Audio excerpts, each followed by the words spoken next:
الحمد لله رب العالمين والصلاة والسلام على خاتم الأنبياء أشرف المرسلين وعلى آله وأصحابه أجمعين أما بعد. قال سبحانه وتعالى بعد أعوذ بالله من الشيطان الرجيم بسم الله الرحمن الرحيم يثبت الله الذين آمنوا بقول الثابت في الحياة الدنيا وفي الآخرة.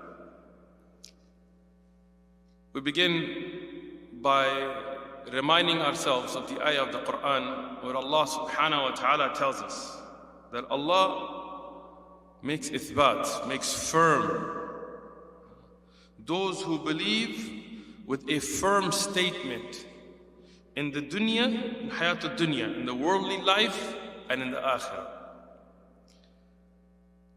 This ayah, as the Mufassir ibn Kafir he explains, it has a beautiful glad tiding for the believer.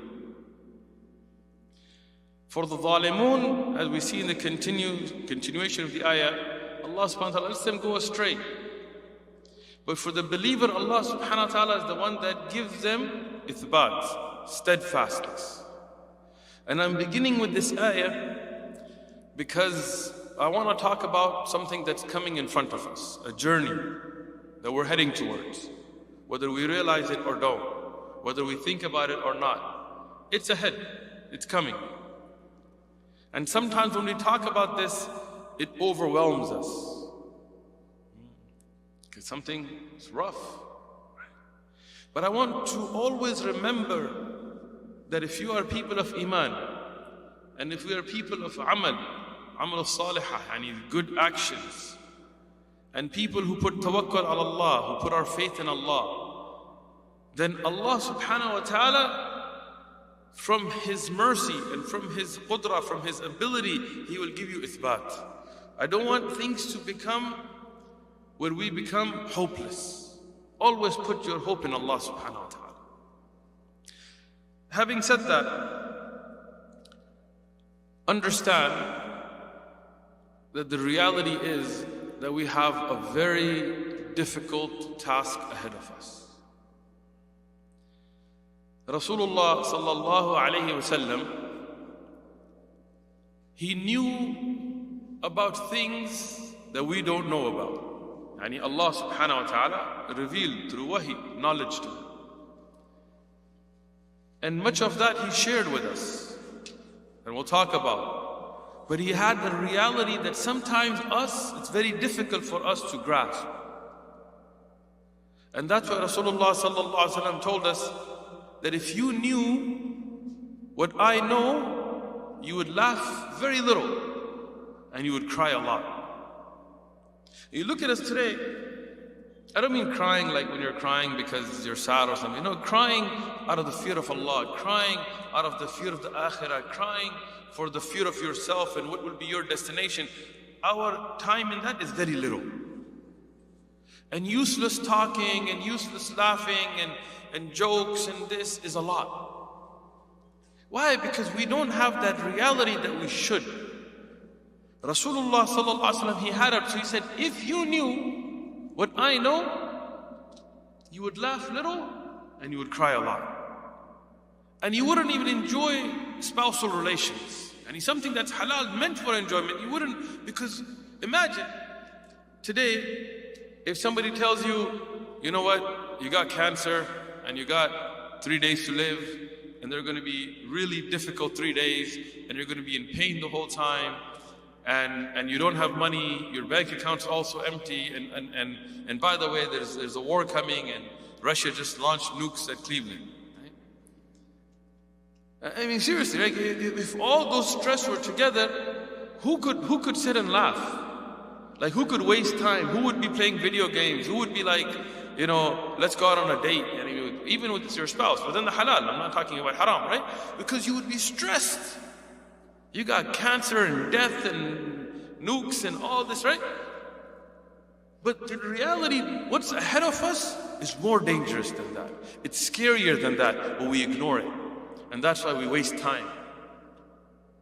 The Prophet ﷺ said, if you knew what I know, you would run in the streets looking for the mercy of Allah subhanahu wa ta'ala. I mean, like when you become desperate, you just run around, whatever you can do.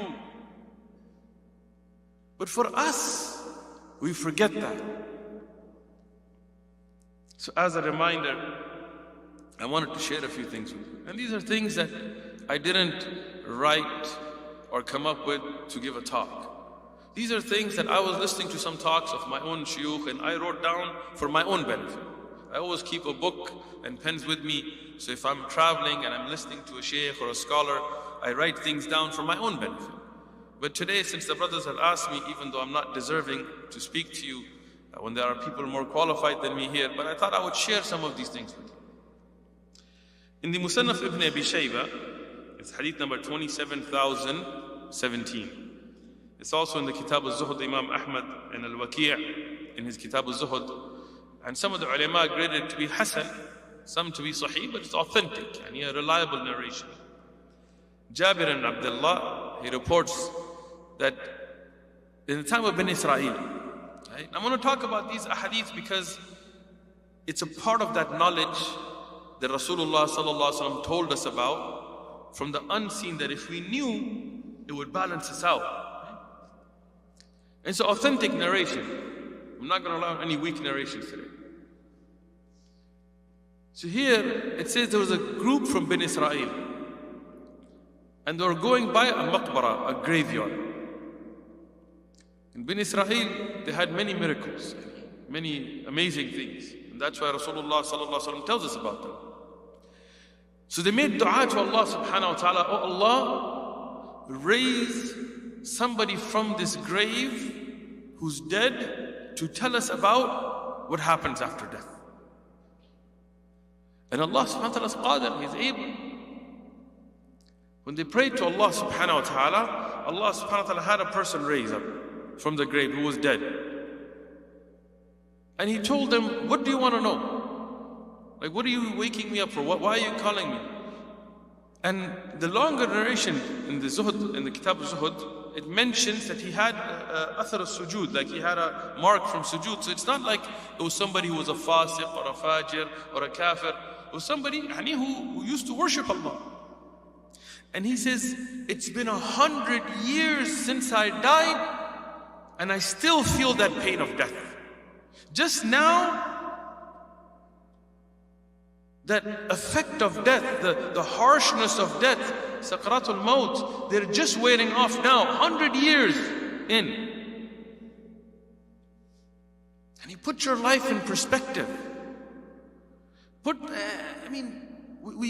steal, na'udhu billah, we lie, we cheat, we betray the trust, we violate so many the rules.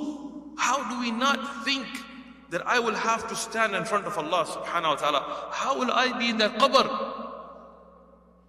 This is a journey coming in front of you, whether you like it or not, whether you deny it. You can deny it all you want. You can close your eyes, you can say there's no death and I'm not going to die, I'm going to live forever, we don't die, we multiply. You can make up all kinds of funny statements and you can trick yourself all you want. You know you're going to die. You've seen it. You buried people. You prayed janazah. You made ghusl for the dead.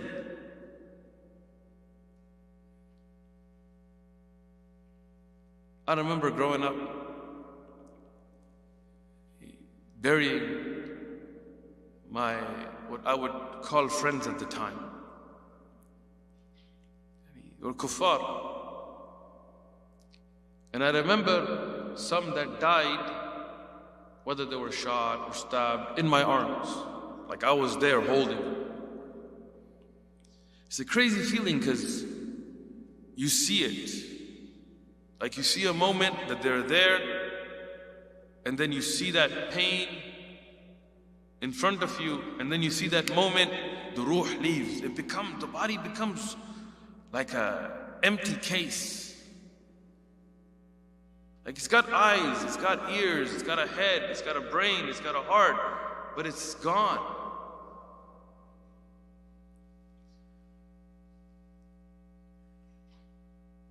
Rasulullah sallallahu alayhi wasallam, He told us about this time of death, that it has pains. And this time is the most dangerous time. Because here Shaitan, Iblis, he works on you the most. Like throughout your life, Shaitan is your enemy. Open enemy. He's always trying to misguide you. He's always trying to, in many tricks. Like he'll come to a sister and he'll tell her like, why the hijab? Why the niqab? Why the gloves? Why this? Why that? Why the abaya? Why can men have 4 wives? Why can this? Why can that? And he'll bring these waswas. But Shaitan will never want good for you. Shaitan, Iblis, never wants good for you. What will he do? He will want to take you from an honored life, from a life of being covered, or being protected, a life where when somebody sees you, even if they're racist, even whatever, they still have to respect you. Right?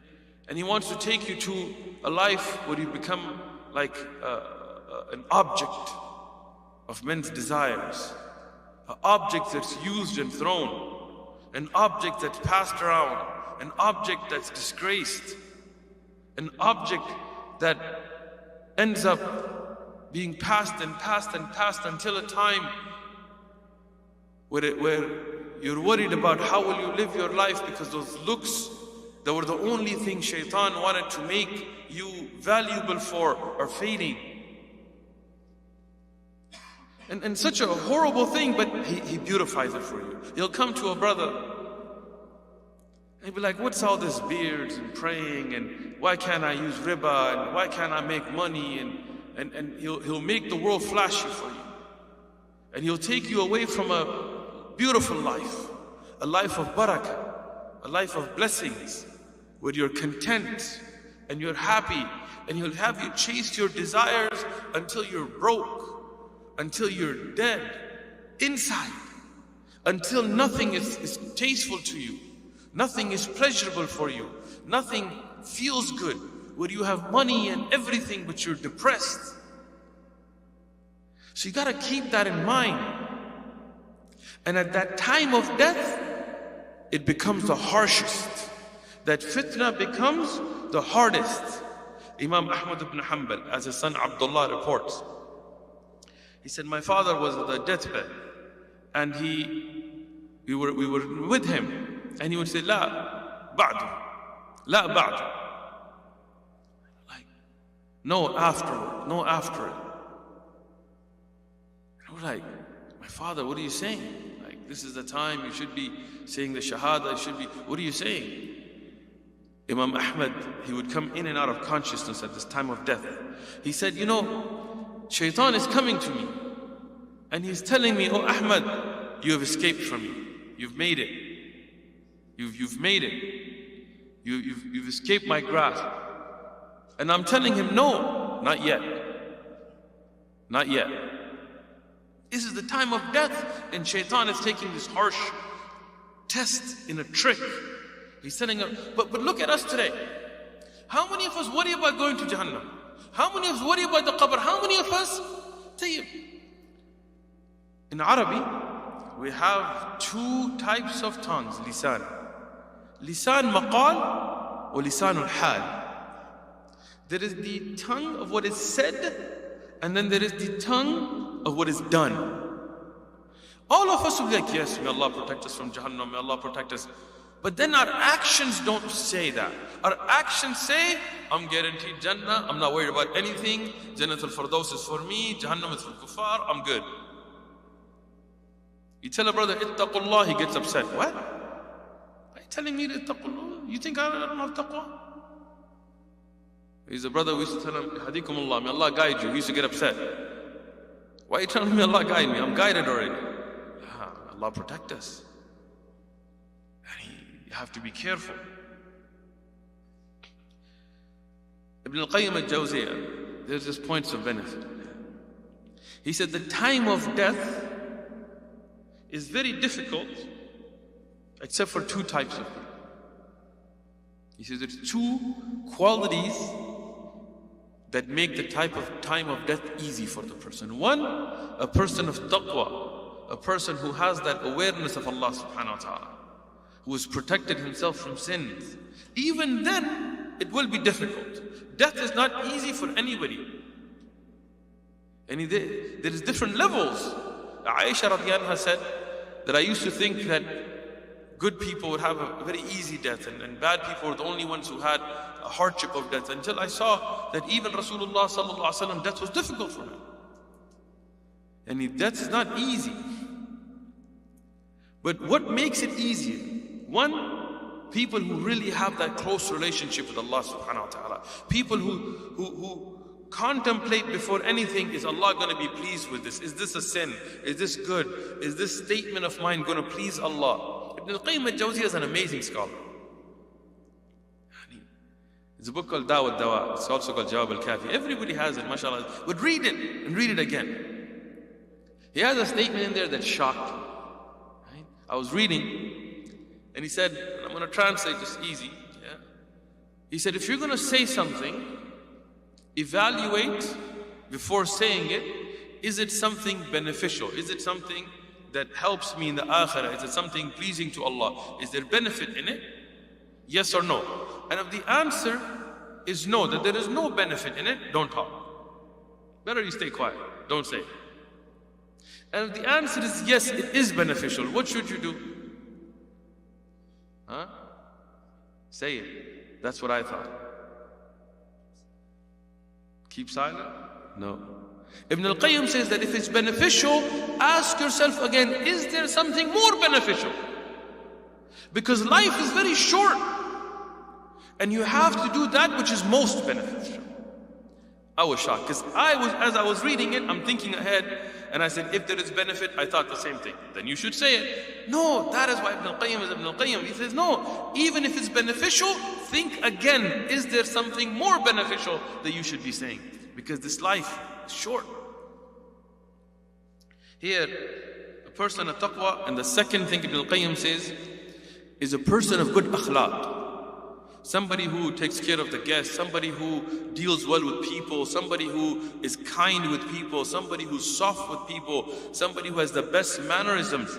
And he mentions many adillah. I'm just summarizing the points of benefit. And he said it's very difficult on people that are harsh.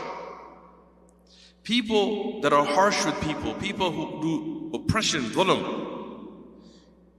Yeah, that's why you should be very... Abu Darda has a narration that he mentions that the iman is taken away from people, and one of the sifat he gives are those that eat the wealth of the orphan, because this is oppression. He's an orphan. And today in our land we send money for orphans and people take that money and they use it and they steal it, and they have charities. They're out there talking about, we're raising money for orphans, but then they take that and they put it in their pocket. That's why expenses. Ittaqillah. What will happen at the time of that death for you?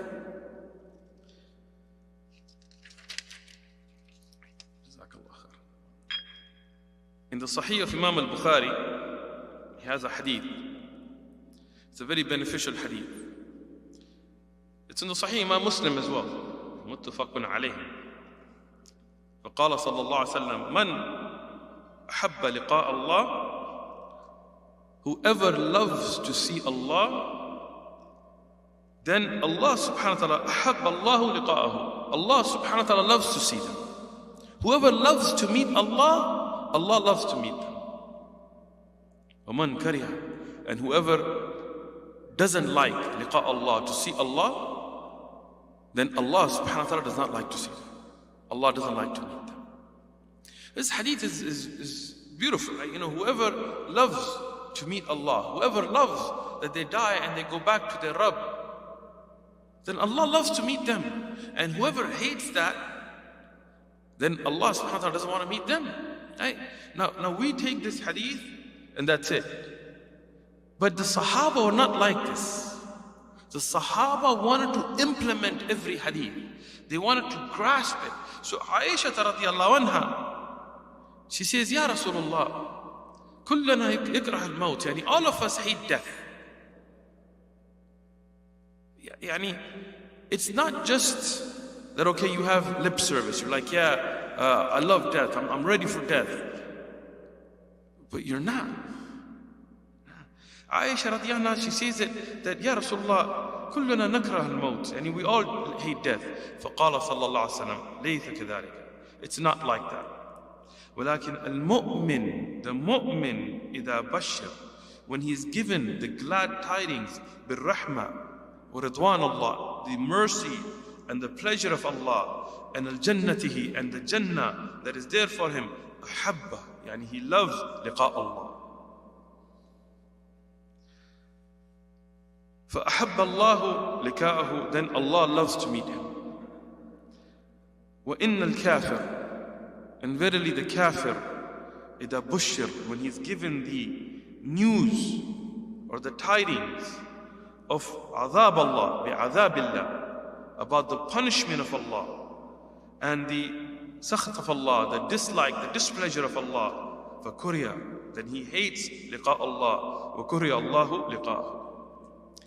Here there is a hadith reported by Imam Ahmad and Abu Dawud and others from Al-Barra ibn Azib. It's a beautiful hadith, and it is a long hadith, but I will summarize from it. They said, we went to a graveyard for one of the Ansar. One of the Ansar had passed away, and we were burying him. And here, when you listen to this hadith, know that this is going to come on you. This situation is going to come. This is not a fairy tale. It's a Sahih hadith.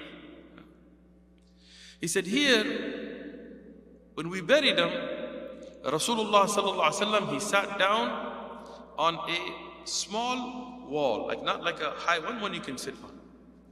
It's not from the Sunnah that when you bury somebody in the janazah, that afterwards you're like, everybody get together, let's make a dua, and then we give speeches on speeches. MashaAllah, like nowadays, funerals have become like auditions. Like, every shaykh has to go and flex. We go to some funeral, subhanAllah, the janazah, there's like lines, like one guy's gonna give a talk, then the other, and they got speaker systems, and it's become a show, right? Like Shaykh got talent or something, right? This is not the Sunnah. You're making dua, the janazah is the dua. You have to follow the Sunnah. But tadabbur, to contemplate on death at the graveyard, this is Sunnah. So here Rasulullah sallallahu alaihi wasallam didn't get up and give a khutbah, but he just sat down and he looked up and he looked down and looked up again and he looked down, and the third time he looked up and looked down. And the Sahaba, like I said, like for us, we're on like a survival mode. We just kind of go through life. The Sahaba, no, they wanted to know. So they told the Prophet ﷺ, what are you doing? So Rasulullah sallallahu alaihi wasallam told them, seek refuge with Allah from adhab al-qabr. Seek refuge with Allah from the punishment of the grave. Some people today, their aqidah gets corrupted. They start denying adhab al-qabr. Look at these ahadith, look at the ayat about Al Fir'aun and their punishment before their hashr. Ajib. Rasulullah sallallahu alaihi wasallam used to make dua himself in salah to seek protection from the adhab al-qabr, and he taught us from this. So here Rasulullah sallallahu alaihi wasallam told them, seek protection from Allah. Asta'idhu billah min adhab al-qabr. Then he told them that when a mu'min, when a believing slave, he passes away, he leaves this dunya, the malaika of rahmah, they come. This hadith I'm paying an explanation of the earlier hadith about who loves to meet Allah. It's the malaika, the angels of mercy, they come. And Malak al-Maut comes to him, and I'm bringing together the different mutun of the same riwayat. He says, comes to him in a beautiful form, a pleasing form. Imagine me and you. I don't care how old you are. I don't care if you're a brother or sister. I don't care if you're white or black. I don't care if you're Arab or Ajam. I don't care if you're rich or poor. Everybody's going to go through this. Malik al-Maut comes Nobody's gonna have a chance. Y'all better stay awake, man. If I see brothers dozing, I'm gonna be calling on you. This ain't a subject to sleep on, right? Malak al-Maut, the angel of death, comes. And he comes in a pleasing form. And they tell this person, "O slave of Allah, glad tidings to you. The mercy of Allah, the pleasure of Allah, you are heading to Jannah." Imagine that moment. How happy would you be? All your hardships, everybody, sisters that wore the niqab and people called you ninjas, and brothers that had, they were making wudu and people mocked you and people called you a terrorist and people called you whatever, Arab, whatever you went through, you were hit, beaten, imprisoned, whatever you went through, all of that, you forget about all that. All that matters now, you made it. You made it. And you'll be like, "Ya Allah, Allah sends mercy on me. Allah's pleasure. I want to meet Allah." This is that moment you love to meet Allah, and Allah loves to meet you. Imagine how valuable that is. Here, those malaika, that come, the malaika of mercy, they will call you by the best name. Imagine today, somebody calls your name you don't like, right? Maybe there's a racial slur. Maybe there's a nickname people put on you that you don't like. People call you that, you get upset. What? What'd you call me? Hey. That day, when they call you by the best names, like today, you might like something. Maybe you like to be called Abu something. Like you like to be called some name that pleases you. Maybe your wife has a name for you, or your husband for the wife has a name that you with love, they call you, right? That day, those malaika will call you by the best names. They will raise you to the sama, to the first sky. And the angels, that are the gatekeepers of that sky, they will open the doors and they'll know you. Can you imagine? Angels know you. We don't see this. This is the test. This is the ghaib. But there are malaika that know me and you. And when you and me do good, those malaika make dua for us. I don't have time to get into all those ahadith.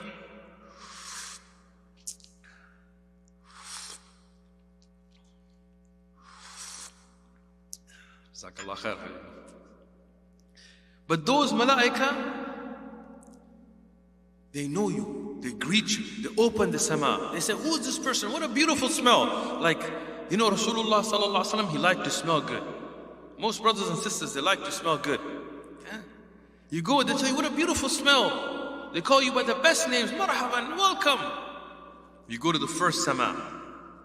You go to the next. Imagine, this is past NASA. You know this, right? What does Allah subhanahu wa ta'ala say? زَيْنُ السَّمَاءَ الدُّنْيَا بِمَصَابِيحِ. We beautified the sama ad-dunya, Surah Mulk, right? The first sky with lamps. That means all that NASA has been even able to contemplate, forget about God, forget about Musk, forget about all that, right? All these solar systems and galaxies and universes and multiverses or whatever else that has planets and stars, this is all just the first sky. You go past that, second sama, third, fourth, angels greeting you. I'm summarizing for time. They're greeting you all this way.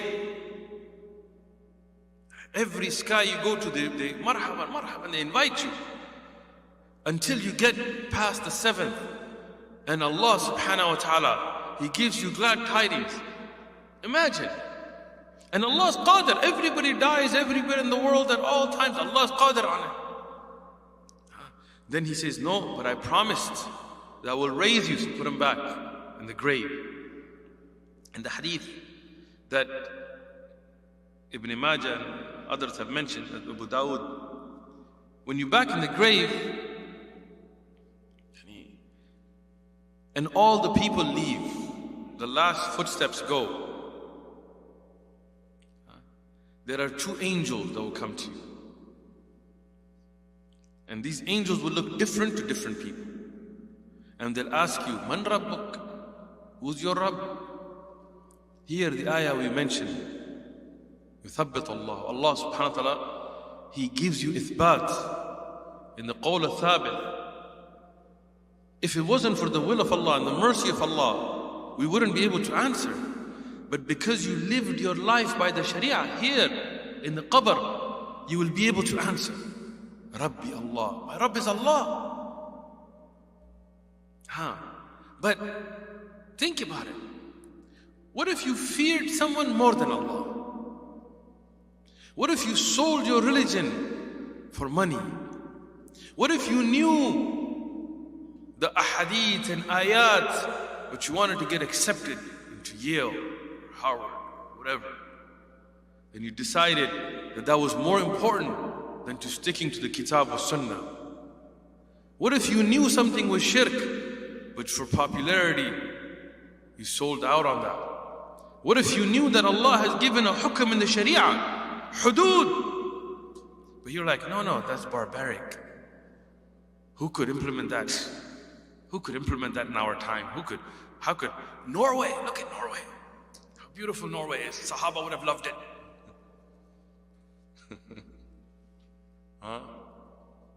Who's your Rabb? Money? Now you can say Allah. Where's lisan al-hal? If Allah is your Rabb, فَقُلْ بِمَا قَالَ اللَّهُ سُبْحَانَهُ وَتَعَالَى. If Allah is your Rabb, say, Allah said this in the Quran, wallahi we believe in it, no matter what you say. Say what you want about me. What? You want to call me a name? Go for it. What are you going to do? You're going to put me in jail? Go for it. You're going to kill me? Go for it. So what? Allah is my Rabb. If Allah hasn't written it for me, you can't do it. And if Allah has written for me, khalas, alhamdulillah, I thank Allah. That is when Allah is your Rabb. Not when you sell out your religion, not when you worry about money or people's statements more than what Allah has said, not when you know the truth and you hide it and you're ashamed of it and you cower. La, then you can say whatever you want. But your Rabb is apparent. You're asked, Ma dinuk, what's your religion? Easy right now, Islam. Even a munafiq, a full munafiq, somebody who's totally kafir in his heart, somebody who's a spy or whatever, even right now he could be like, Islam, I'm Muslim, Islam's my religion. Yeah? But when it comes to following the Sharia or following secular laws, when it comes to establishing the laws of Allah on the planet, on the earth, and you're right now, some of you are shaking that I just said that. Right now, some of you are worried. What are you worried?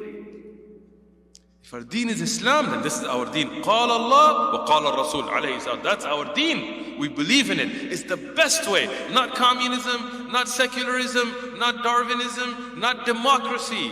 Not democracy and not democracy. I said it, so do something.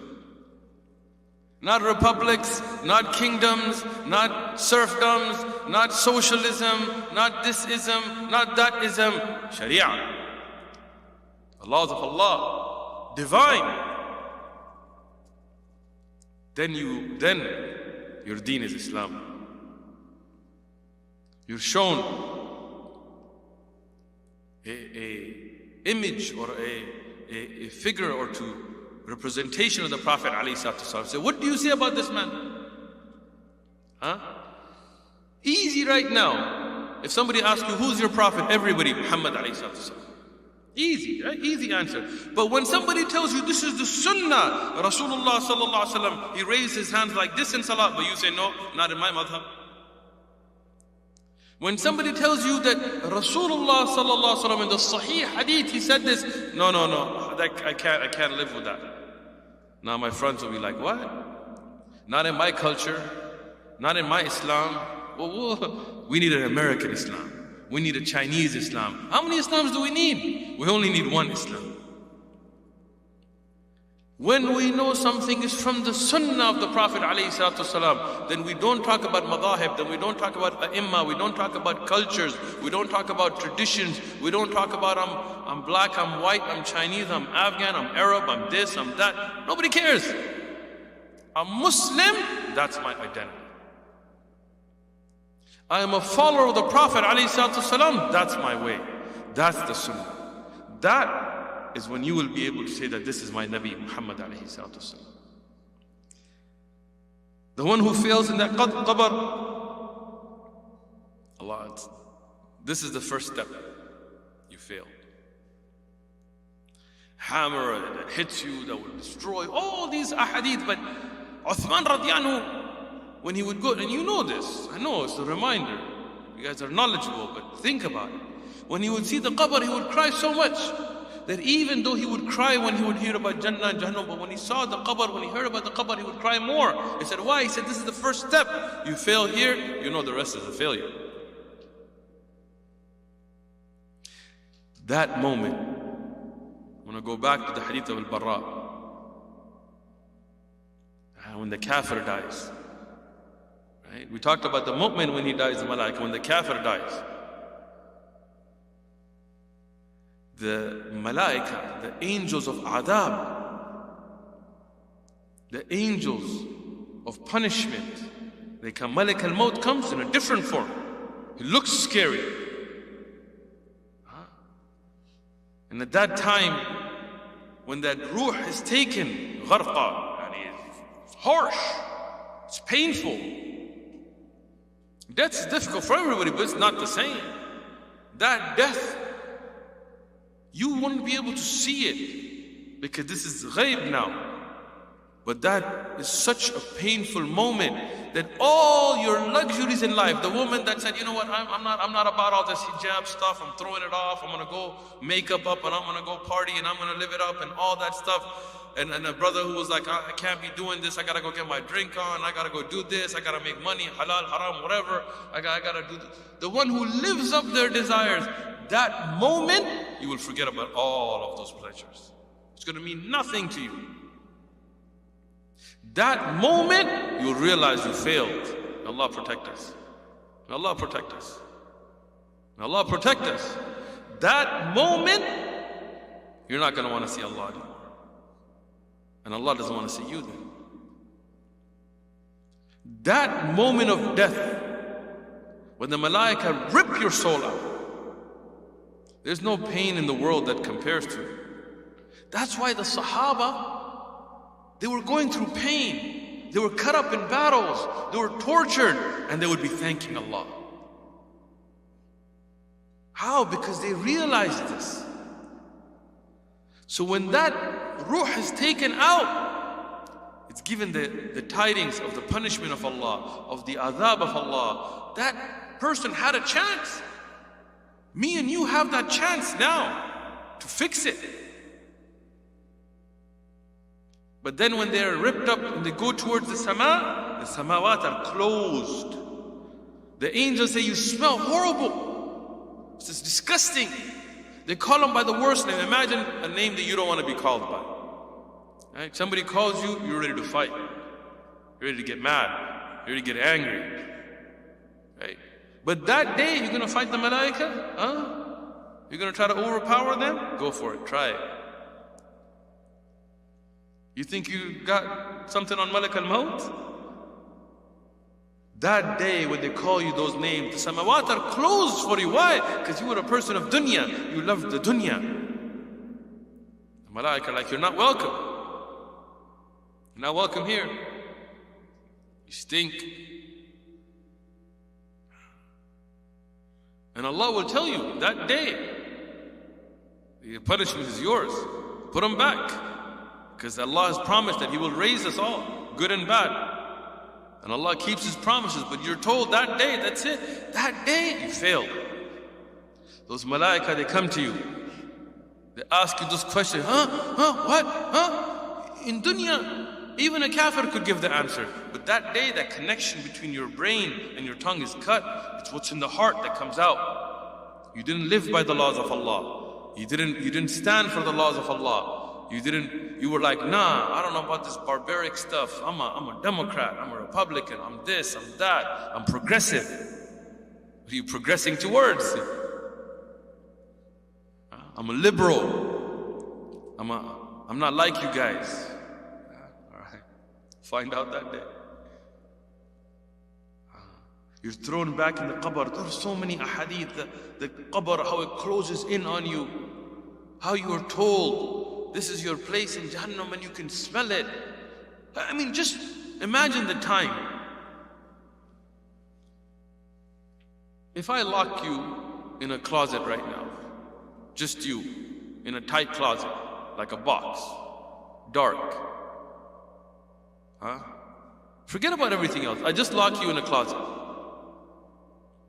And a day goes by, a day and night, and you're sitting in a closet, claustrophobic box, dark, no light, no food, no drink, nobody to talk to, nobody to hear you scream. That's it. If I just did that, you're gonna go crazy. A week, a month, a year, you die from it. Imagine that qabr. Next time you want to sin, next time you get tempted by the dunya, next time you want to sell out your religion, just think about this. You're in that qabr, tight. And people that died 100 years ago, where are they? In that qabr. People that died 1,000 years ago. People that died in the time of Rasulullah sallallahu alaihi wasallam. People that died in the time of Isa ibn Maryam 2,000 plus years ago. People that died in the time of Dawood alayhi salam. People that died in the time of Musa alayhi salam. People that died in the time of Yusuf alayhi salam. People that died in the time of Ibrahim alayhi salam. People that died in the time of Nuh alayhi salam. People that died in the time of Adam alayhi salam. Who knows how many thousands or hundreds of thousands or years have passed? Allah knows best. They're in that grave. Just that enough should be enough to keep you on the straight path. But for the mu'min, for the believer, Allah subhanahu wa ta'ala makes. Abu Sayyid al-Khudri in this hadith, he asked Rasulullah, who can handle this? Rasulullah sallallahu alaihi wasallam told him that Allah makes that time for the believer so easy. It's like the time between two salawat. Imagine how valuable is that you die. It's like you're waiting for, and the qabr is made like a garden. Wow, like huge, vast. You're shown this could have been your place in Jahannam, but Allah protected you by you following what's right.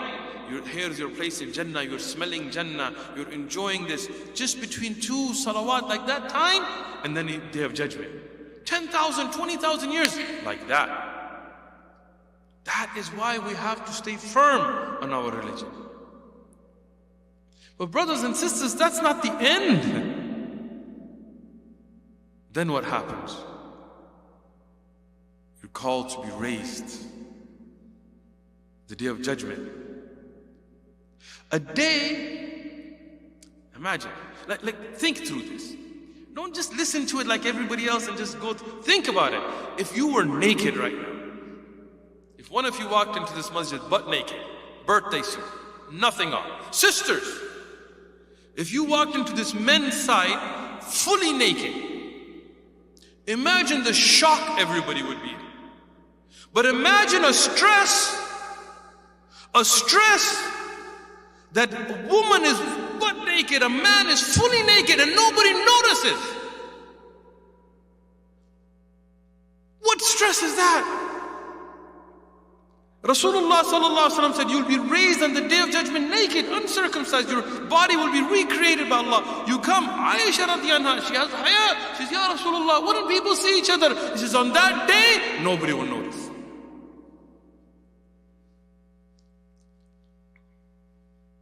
A day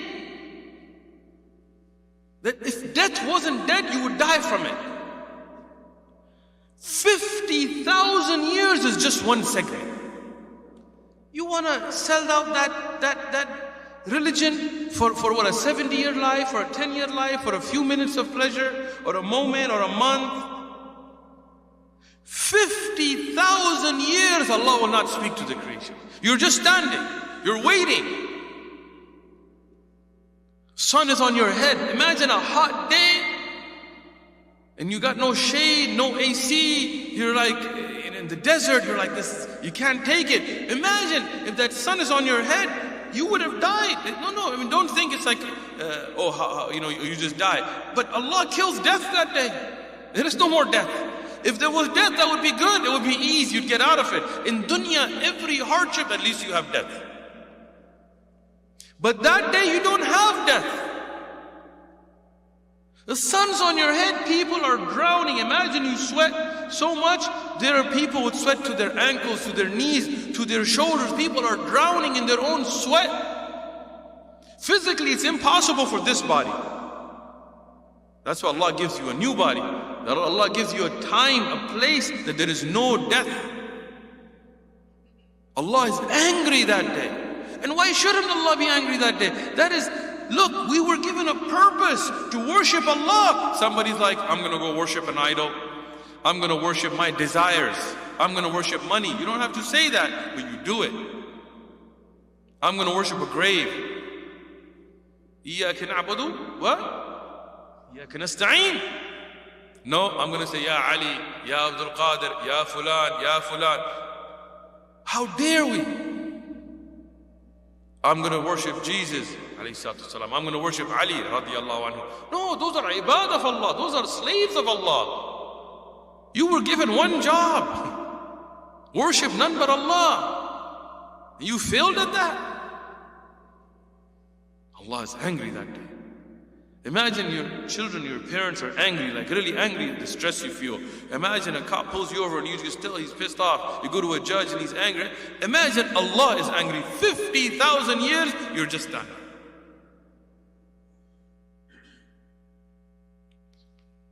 What's ahead of that is worse. For the fasiq, for the fajr, for the kafir.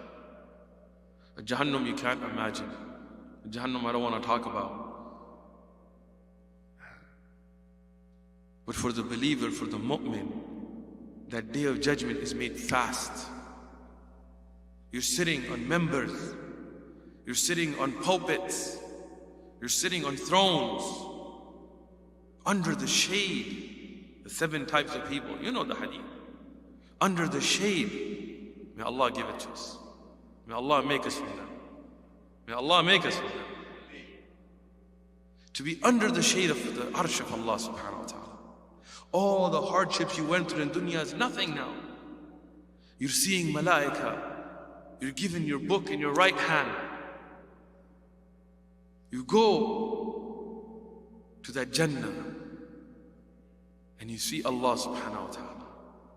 You see your Rabb subhanahu wa ta'ala. And your Rabb tells you, I am pleased with you and I will never be displeased with you. Allah is nothing better than that. There's nothing worth working harder for than that. So my respected brothers and sisters in Islam, this is one of those things where you can ignore it, it still come. Rasulullah sallallahu alaihi wasallam said, Al-Qayyis, the intelligent person, is the one who prepares for what's after death. And the foolish person, ajiz, is the one who continues to sin upon sin and thinks that Allah is going to forgive him. He has some kind of guarantee. So you could be intelligent, you could take today's lesson, this time that you've spent with me, and you could say, from this day, from this speech, from this sitting, I'm going to change. Even if you're doing good, you can do better. If you're doing bad, you can get away from it, obviously. I'm going to change the purpose of my life. I'm going to make this religion the main purpose. Yes, I'll work. Yes, I'll have families. I'll take care of my family. I'll do all of that. But the main priority is, how am I going to get past this journey that's ahead of me? Or you could ignore it. You could find faults. You could be like, this guy is, okay, whatever fault you want to find in me, khalas, I'll give it to you. It's in me.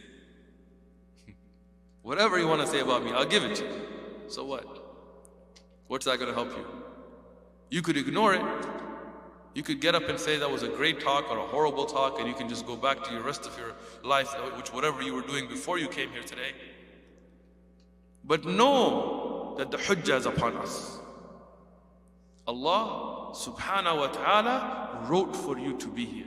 He wrote for me to be here. He wrote for us to listen. You know more than me. Okay, it's okay. You know more than me. No problem. It's a reminder Either you take the reminder and you get to the life of success, or you ignore the reminder and you have no excuse in front of Allah subhanahu wa ta'ala. May Allah subhanahu wa ta'ala make us from those that implement what we hear, that hear something and take it to the heart. May Allah protect us from ilm ala lisan. Rasulullah sallallahu alaihi wasallam, I'm saying this for myself. Rasulullah sallallahu alaihi wasallam said, al-ilm ilman. Knowledge is of two types. Al-ilm ala lisan, the knowledge that is on the tongue, and that is the hujjah of Allah subhanahu wa ta'ala upon Ibn Adam. And then there is a ilm, and that's in the heart, for qalb, and that is ilm al-nafi'.